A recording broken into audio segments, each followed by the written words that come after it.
Halo, selamat pagi semuanya. Apa kabar kalian? Bapak sangat berharap kita semuanya dalam keadaan sehat. Pada kesempatan kali ini, kita akan memasuki bab atau tema yang terakhir pada semester genap ini, yaitu perilaku terpuji.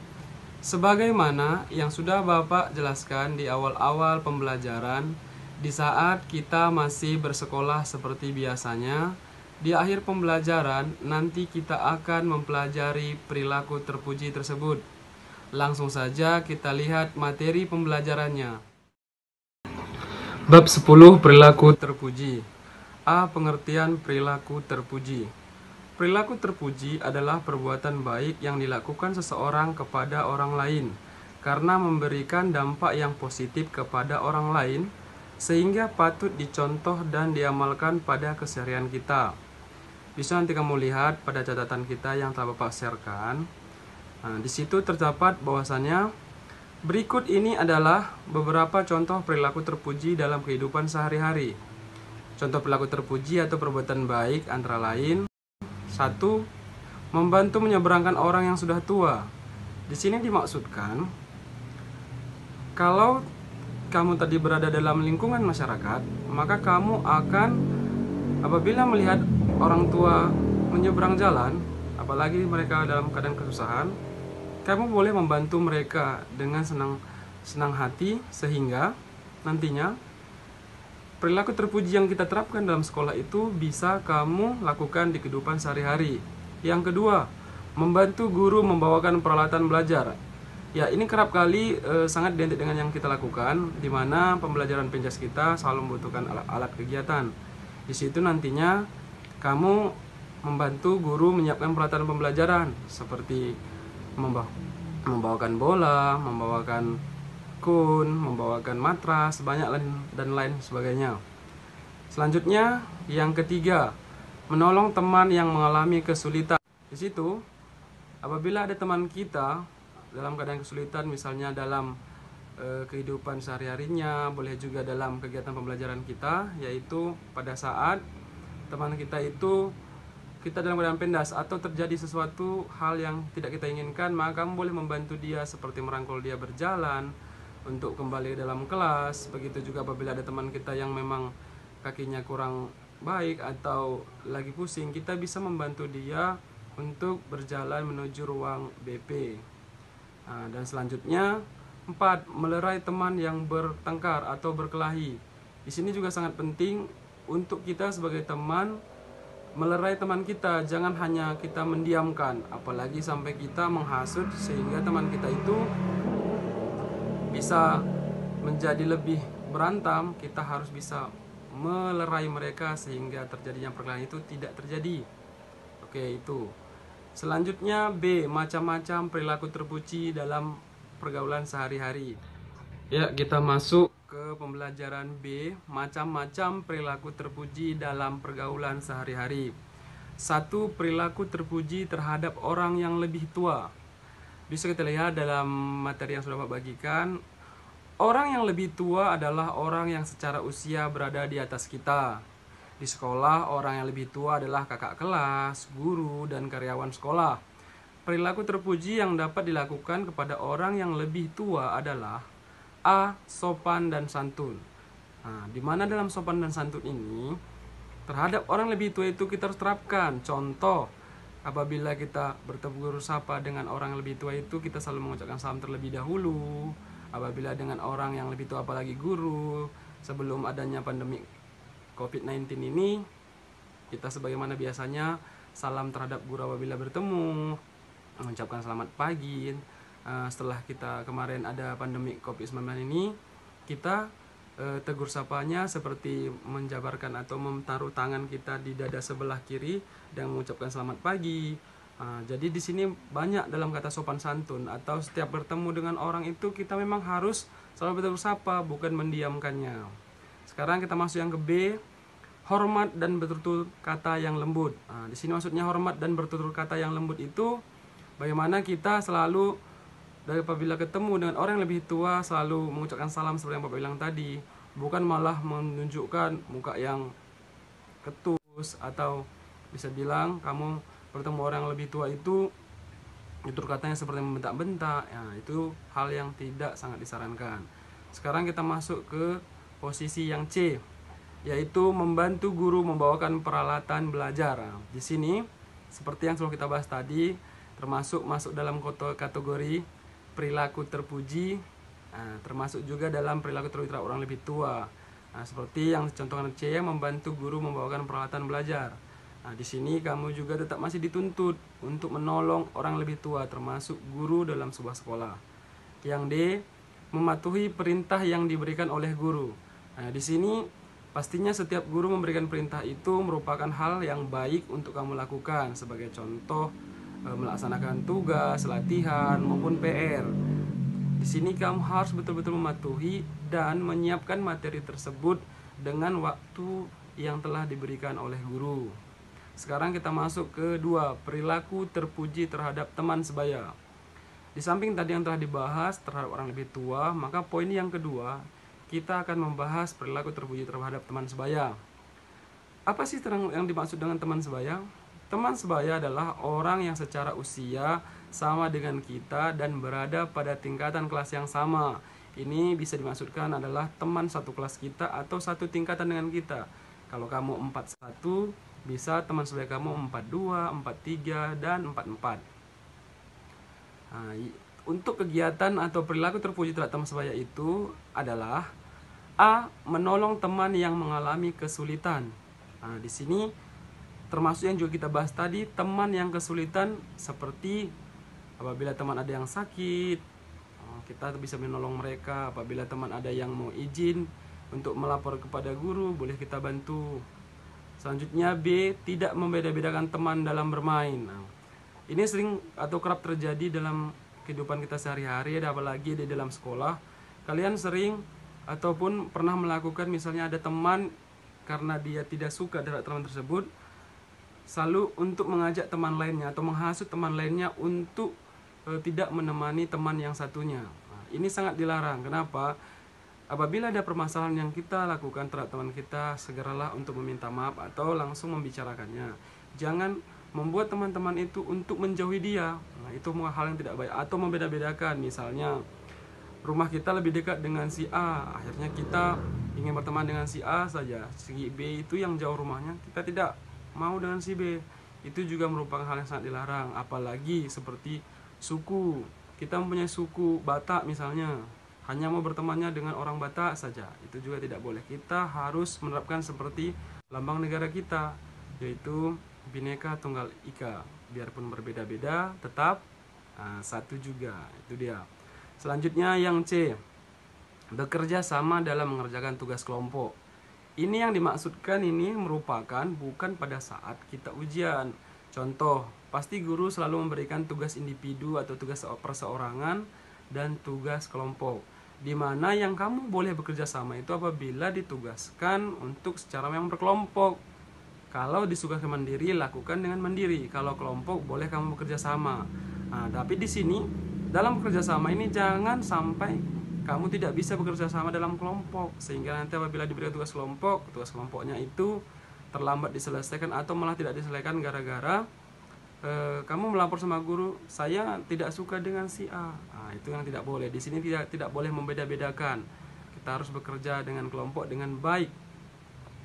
Selanjutnya 3, perilaku terpuji terhadap orang yang lebih muda. Nah, tadi kalau yang pertama orang yang lebih tua, yang kedua orang yang sebaya dengan kita, dan yang ketiga adalah orang yang lebih muda dari kita. Nah, di sini apa sih arti orang yang lebih muda? Orang yang lebih muda adalah orang yang secara usia berada di bawah kita. Ini bisa dimaksudkan adalah kalau di sekolah adalah adikan kelas kita. Kalau kita kelas 4 berarti kelas 3, 2, 1 sampai TK atau PAUD. Kalau di rumah adik kita. Kalau kita tidak punya adik, kalau kita sudah saudara sepupu, adik sepupu, itu juga termasuk orang yang lebih muda dari kita. Apa yang kita lakukan terhadap orang lebih muda? Yang pertama adalah menyayangi. Jangan karena kita merasa lebih tua, kita akhirnya memarahi dia, apalagi sampai memukul. Itu sangat dilarang. Yang kedua, memberikan contoh yang baik. Kalau kepada adik kelas kita di sekolah, seperti contohnya kita membuang sampah, kita harus berikan contoh yang baik kepada adik kelas kita. Kalau kita sebagai kakak kelasnya saja membuang sampah tidak pada tempatnya, nanti kalau adik kelas kita membuang mengikuti kita, nah, kita memarahi, sedangkan kita aja sebagai kakak kelasnya tidak memberikan contoh yang baik. Jadi sebagai kakak kelas yang baik memberikan contoh, salah satu contohnya adalah membuang sampah pada tempatnya. Yang ketiga, membantu jika mendapatkan kesulitan dalam belajar. Nah, kita sebagai kakak, nah ini bisa kaitannya terhadap sekolah juga ataupun di rumah. Kita sebagai kakak atau abang di rumah maupun di sekolah, apabila ada adik kita yang memang pelajarannya di bawah kita tahu, kita wajib untuk memberitahu mereka atau membantu mereka dalam belajar, sehingga adiknya juga terbantu dengan yang telah kita berikan. Oke. Ya, sekarang kita masuk pembelajaran yang bagian C, yaitu membiasakan melakukan perilaku terpuji dalam pergaulan sehari-hari. Di sini kita dituntut untuk membiasakan diri melakukan perilaku terpuji. Perilaku terpuji merupakan suatu sifat dasar seseorang yang selalu dilakukan berulang-ulang secara konstan. Nah, bisa kita garis bawahi, berulang-ulang secara konstan. Maksudnya di sini kita sudah melakukan kegiatan terpuji tersebut, sudah merupakan suatu hal yang biasa bagi diri kita, bukan kita malah justru malu atau merasa canggung melakukan perbuatan baik. Nah, apabila sudah kita sering ulang-ulang, sehingga kegiatan atau perilaku terpuji tersebut sudah kita lakukan secara konstan, tidak lagi dibuat-buat atau tidak lagi direncanakan. Nah, dan tetap sehingga tanpa disertai pertimbangan pikiran terlebih dahulu, tidak lagi berpikir-pikir panjang, langsung dilakukan kegiatan terpujinya. Oke. Yang selanjutnya, pergaulan adalah suatu hubungan timbal balik yang dilakukan antara satu dengan lainnya yang tidak dibatasi oleh apapun. Pergaulan terjadi mulai dari lingkungan keluarga, kita dari rumah dulu, sampai masyarakat umum yang membutuhkan adanya tata cara bergaul. Selanjutnya, mengingat pentingnya kita untuk bergaul, maka kita harus menanamkan kebiasaan perilaku terpuji. Kebiasaan terpuji akan membentuk watak terpuji dalam kehidupan sehari-hari. Nah, di sini memang kita dituntut untuk bergaul terhadap lingkungan. Apabila sekarang ini pandemi COVID-19 ini, jadi cara kita untuk bergaul itu seperti apa, Pak? Nah, di sini bisa dengan menggunakan aplikasi seperti kita melakukan video call, menggunakan WhatsApp, bisa juga yang kita pelajari di sekolah yang sudah diberitahu bahwa menggunakan aplikasi Zoom. Di situ kita bisa bertegur sapa dengan orang banyak melalui jarak jauh, tidak mesti langsung bertemu, tapi tetap kita melakukan tegur sapa atau bergaul tadi, walaupun tidak bisa selama apabila kita ketemu karena mungkin dibatasi dengan jaringan maupun kuota. Nah, selanjutnya, berikut ini terdapat beberapa manfaat dari pentingnya berperilaku terpuji dalam pergaulan sehari-hari. 1.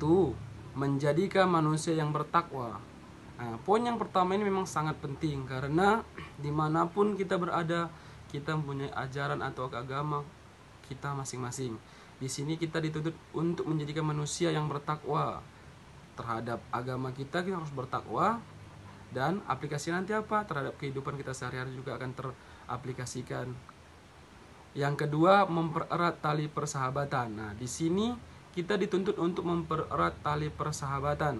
Nah, di mana di sini tidak ada dijelaskan bahwa persahabatan kita hanya boleh dengan suku kita, hanya boleh dengan daerah kita, hanya boleh dengan orang yang kita kenal saja. Kita harus mempererat tali sahabat, apalagi kita harus melakukan persahabatan itu supaya nantinya kita mudah bergaul dengan orang lain.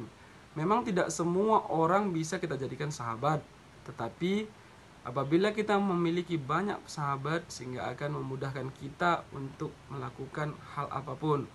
Bagaimana, Pak, apabila saya tidak bisa bersahabat? Nah, kita harus juga mengintrospeksi diri kita. Kita pantas tidak untuk jadikan orang lain sebagai sahabat yang baik. Nah, apabila kita sudah memantaskan diri kita menjadi orang yang baik, mudah-mudahan pasti akan kita menemukan banyak sahabat dalam kehidupan kita sehari-hari. Yang ketiga, dapat saling percaya. Nah, seperti apa yang mau bilang tadi, poin yang kedua mempererat tali persahabatan, kita memang harus menunjukkan kita dapat dipercaya oleh orang lain, baru kita bisa menuntut orang lain untuk percaya kepadanya. Ini tidak, kita saja sulit untuk dipercaya orang lain, bagaimana orang lain bisa kita dipercaya? Nah, kita harus membuat perubahan pada diri kita dulu, baru akan muncul orang-orang lain yang akan percaya juga terhadap kita. Keempat, membangun pertumbuhan dan kemajuan dalam berbangsa dan bernegara. Nah, di sini kita membangun pertumbuhan dan kemajuan berbangsa. Bagaimana caranya? Ya termasuk dengan kamu melakukan pembelajaran atau belajar dengan giat. Di sini juga nantinya apabila kamu sudah mengikuti sampai pada tahap nanti SMA tamat dan kuliah dan lulus sehingga dapat membantu kemajuan dalam bidang profesi yang kamu inginkan. Jadi apabila sebagai bapak sebagai orang guru. Jadi apa Pak yang dimaksud dengan membangun pertumbuhan dan kemajuan dalam berbangsa dan bernegara? Salah satunya Bapak mendidik anak didik sehingga menciptakan generasi penerus yang baik sehingga dapat memajukan kemajuan berbangsa dan bernegara. Yang kelima, dapat menciptakan suasana aman, nyaman dan damai dalam kehidupan sehari-hari. Nah, di sini apabila kita sudah menerapkan manusia yang bertakwa, poin yang pertama tadi, poin yang kedua mempererat tali persahabatan, ketiga dapat saling percaya, dan keempat membangun pertumbuhan dan kemajuan dalam berbangsa dan bernegara, maka poin yang kelima ini sudah pasti akan kita dapatkan, yaitu dapat menciptakan suasana aman, nyaman dan damai dalam kehidupan kita sehari-hari. Nah, inilah merupakan materi kita pada bab 10, yaitu perilaku terpuji. Jadi kamu telah tahu penjelasan dari Bapak tentang materi perilaku terpuji, sehingga ini nanti semua bisa kamu aplikasikan dalam kehidupan sehari-hari. Oke, sekian dari Bapak untuk materi bab 10. Ini merupakan materi terakhir dari kita yang akan kita pelajari. Nah, selesainya materi ini nantinya, maka selesailah pula pembelajaran kita. Bapak sangat berharap semoga materi perilaku terpuji ini bisa kamu aplikasikan dalam kehidupan kamu sehari-hari. Terima kasih. Dengan berakhirnya penjelasan tentang materi perilaku terpuji, Bapak berharap kalian semuanya bisa melakukan kegiatan perilaku terpuji di tengah pandemik virus COVID-19 ini dalam lingkungan keluarga, di mana dapat membantu orang tua membereskan tempat tidurnya terlebih dahulu, apalagi bisa membantu orang tua dalam melaksanakan kegiatan sehari-hari di rumah, seperti membantu memasak bagi yang perempuan, yang laki-laki membantu membereskan rumah, seperti membantu membersihkan halaman atau membantu membersihkan ruangan tamu. Itu bisa kamu lakukan dalam keadaan seperti saat sekarang ini. Oke, tetap jaga kesehatan dengan menjaga pola makan, juga pola tidurnya, dan jangan lupa mencuci tangan setiap kali beraktivitas. Tetap di rumah sampai virus ini benar-benar selesai penanganannya, agar secepatnya kita dapat kembali bersekolah sebagaimana biasanya. Sampai berjumpa lagi dalam kesempatan lain. Bapak rindu dan sayang kalian. Dadah.